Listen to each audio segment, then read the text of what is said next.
मैं आरिफ के मोटो के ऊपर बैठी काफी वक्त से हल रही थी और आरिफ का सारा मोटो मुसलसल मेरे अंदर बाहर हो रहा था। आज रात में तीसरी दफा फ्री हो गई थी, लेकिन आरिफ अभी तक भी फ्री नहीं हुआ था। मैं आरिफ के ऊपर बैठे अपना सारा जोर नीचे की तरफ धक्के मारने ये लगा रही थी और आरिफ पूरे मजे से मेरे अंदर जाता देख रहा था और वो भी हल रहा था। लेकिन मजाल है कि आरिफ के मोटो को जरा भी फर्क पड़ा हो, उल्टा खुद मेरी ही लाल हो रही थी। मैंने कहा, आरिफ अब मैं भी थक चुकी हूँ, ऐसा कर अब तुम ऊपर आ जाओ और मेरे अंदर डाल कर अच्छी तरह अपनी प्यास बुझा लूं। आरिफ ने मेरी छाती दबाई और एक किस करने के बाद मुझे उल्टा कर लिया। मैं हैरान थी कि आरिफ मुझे उल्टा क्यों कर रहा है। मैं सुकून से लेटी रही और आरिफ मेरे पिछले पहाड़ों पे हाथ फेरने लगा और एकदम से अपने मोटो को मेरी दोनों टांगों के दरमियान रखने लगा। मैंने कहा, आरिफ क्या बात है आगे से अंदर डाल डाल कर थक गए हो क्या? जवाब, पीछे से डालने लगे हो। ऐसा ना कर, पीछे से डालोगे तो मुझे बहुत तकलीफ होगी। तुम्हारा मोटू डालने की जगह मेरे आगे है ना कि पीछे, तो बेहतर है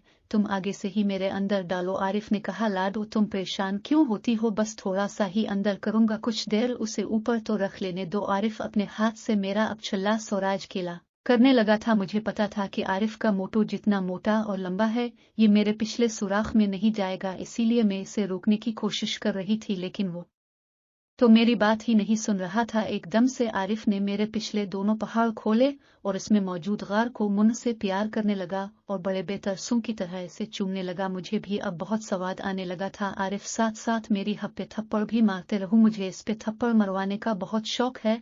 अब आरिफ भी मेरे पिछवाड़े थप्पड़ मारने लगा और अपना पूरा अमना इसमें रख कर बार बार पहाड़ों को आपस में मिलाने लगा। चूंकि मैं फ्री हो चुकी थी, लेकिन फिर भी मुझे बहुत मजा आ रहा था। आरिफ की जबान मेरे सुराख पर गोल गोल घूम रही थी, मुझे नीचे से भी बहुत मजा आ रहा था। आरिफ ने मुंह से मेरा कुचला सुराख बहुत अच्छी तरह गीला कर लिया और अपने मोटो का अगला हिस्सा पकड़कर मेरे पीछे रखने लगो। हल्का सा जोर लगाता तो मैं चलाने लगती, क्योंकि मैंने आज तक इस सुराख में किसी से भी नहीं डलवाया था, लेकिन आरिफ आज इसमें डाले बगैर टलने वाला नहीं था। मैंने कहा, आरिफ जिद ना करो, ये अंदर नहीं जाएगा और अगर मुश्किल से चला भी जाए तो मैं इसे बर्दाश्त नहीं कर पाऊंगी, बल्कि ये तो सारी खिली करके रख देगा और मेरी फाड़ के रख देगा। आरिफ बोला, लाडो तुम रुको, मैं तेल लगा लेता हूँ। आरिफ उठा और अलमारी से जैतून का तेल निकाल लाया और मेरे पिछवाड़े के ऊपर करके अपने हाथ पे लगाने लगा। आरिफ अपने बाईं हाथ से काफी सारा तेल अपने मोटो पे लगाकर उसे मसलने लगा और बड़े सुकून से इसकी मालिश करने लगा। इसका एक हाथ अभी भी मेरे सुराख में था। जब आरिफ ने अच्छे से अपने मोटो को मसल लिया तो अपना हाथ मेरे पिछले सुराख पे मिलने लगा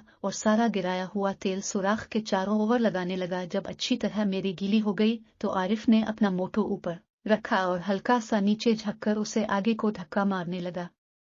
मैं हैरान थी कि आरिफ का इतना बड़ा मोटो एक ही बार में सारा अंदर कैसे जा सकता था। मैंने कहा, आरिफ सारा अंदर चला गया है या कुछ बाहर भी है? तो वो बोला, हाँ लाडो अभी कुछ हिस्सा बाहर है। मैंने कहा, आरिफ इसे सारा अंदर करो और जोर जोर से धक्के मारो। आरिफ पहला शख्स था जिसने पीछे से मेरे सुराख में डाला था। सुराख तो मेरा काफी हद तक तंग था, लेकिन आरिफ ने इसे गीला ही इतना कर लिया था कि जितना भी बड़े से बड़ा मोट सकता था, गीला होने की वजह से ही तो आरिफ का मोटो भी सुकून से अंदर चला गया था। आरिफ ने एक जोरदार झटका मारा और सारा मोटो ही मेरे अंदर कर दिया। इससे पहले कि मैं कुछ बोलती आरिफ ने केला दबब तो सारा ही अंदर चला गया है। मैंने कहा, आरिफ अब जब तुमने अंदर कर ही लिया है तो उसे तेजी से अंदर बाहर करो और जितना जोर लगा सकते हो लगाओ। दरअसल में भी काफी वक्त से अपनी मरवा कर थक चुकी थी, लेकिन मैंने फिर भी आरिफ को अपने पीछे डालने से नहीं रोका, क्योंकि वो फ्री हुए बगैर बस करने वाला नहीं था। मैं अपने दोनों हाथों से पिछले गार कामना खुला करके रखे हुए थी ताकि आरिफ का मोटो आराम से अंदर बाहर होता रहे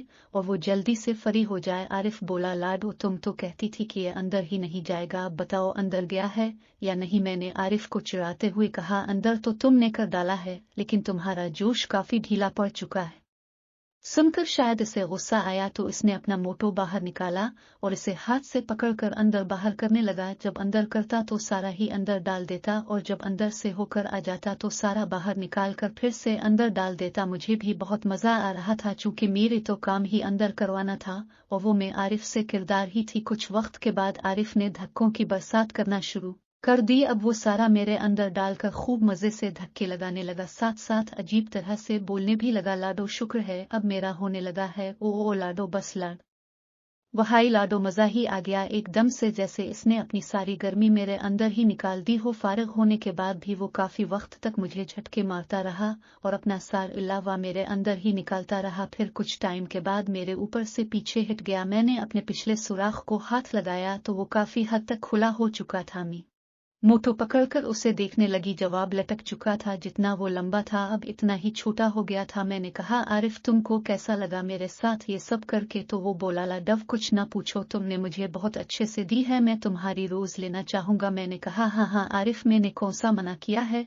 जब तुम्हारा जी करे मुझे बता देना, मैं देने के लिए जाओ है। इसके बाद मैंने नाइट ड्रेस पहना और वैसे ही सो गई। लेकिन मुझे पता ना चला कि आरिफ भी सो गया है या नहीं। रात मुझे सुकून नहीं आ रहा था क्योंकि आरिफ सारी रात ही मेरी मारता रहा था। मैं बार बार नीचे से दबाए जा रही थी ताकि कुछ दर्द ही कम हो जाए, लेकिन ये जख्म इतना जल्दी भरने वाले नहीं थे। मैंने नाइट ड्रेस पहना हुआ था और सोने की कोशिश कर रही थी, लेकिन नींद आने का नाम ही नहीं ले रही थी। बड़ी मुश्किल से मेरी आंख लगी और मैं सो गई। कुछ वक्त ही गुजरा था कि मेरी आंख खुली, लेकिन अब मेरे जिस लेटी हुई थी सिर्फ बुरा और अंडरवेयर ही मेरे ऊपर था। मैं हैरान थी, अभी तक अम्मा ने हमें जगाया क्यों नहीं था? मैंने आरिफ से पूछा जो मेरी टांगों में बैठा उन पे हाथ फेरने में मसरूफ था। आरिफ क्या हुआ, आज अम्मा क्यों नहीं आई हमें जगाने? तो वो बोला, लाडो आज तो इतवार है और तुम्हें पता है हम इतवार को जल्दी नहीं उठते, हफ्ते में एक दिन ही तो छुट्टी का आता है, इसलिए खूब सुकून करते हैं। अचानक मेरे जहन में ख्याल आया कि शानों ने भी रात इसी वजह से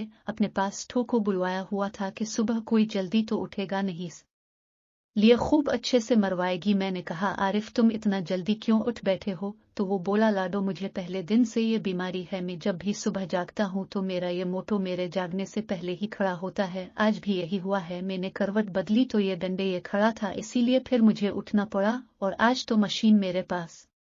तुम्हारे कपड़े भी साइड पे कर दिए। मैं कहा, आरिफ कपड़े तो साइड पर कर दिए, लेकिन ये बुरा और अंडरवेयर भी खुद ही उतार देते। तो वो बोला, हाँ लाडो मैं बस इसे उतारने ही लगा था कि तुम जाग गई। मैं कहा, आरिफ फिर जल्दी करवा से भी उतारो और एक बारी और लगुल्लू, क्योंकि अम्मा किसी भी वक्त आती ही होगी। आरिफ ने ऐसा ही किया, इसने मेरा बुरा और अंडरवेयर भी उतार कर साइड पे कर दिया और छाती को मुंह में लेकर दूध पीने लगा और अपने हाथों से मेरी सीपों को नरम करने लगा और अपने मोटो को मेरी इस जगह पर मसलने लगा। जैसे जैसे वो अपना मोटो ऊपर रगड़ रहा था मेरे मुंह से सिसकियां निकलने लगी थी। मुझे बहुत अच्छा महसूस हो रहा था। मेरी तो फुल गर्म हो चुकी थी, मेरी बहुत ही ज्यादा आग बरस आ रही थी। मेरा दिल था आरिफ जल्दी से अपना मोटो अंदर डाल ले, लेकिन वो तो ऊपर रगड़ने में ही मसरूफ था। मैंने कहा, आरिफ जल्दी से अंदर डाल लो, ये ना हो कि अम्मा आ जाए। आरिफ घोड़ी के मुंह में रखा और एक ही झटके से अंदर डाल दिया। एकदम से मेरी आंखें घूमने लग। आरिफ बड़े जोर से अंदर बाहर डाले जा रहा था। मैंने कहा, आरिफ थोड़ा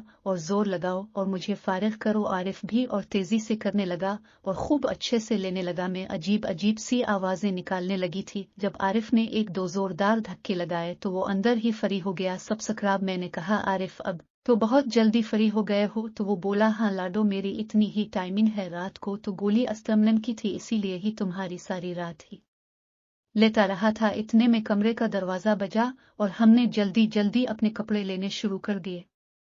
सब सकराब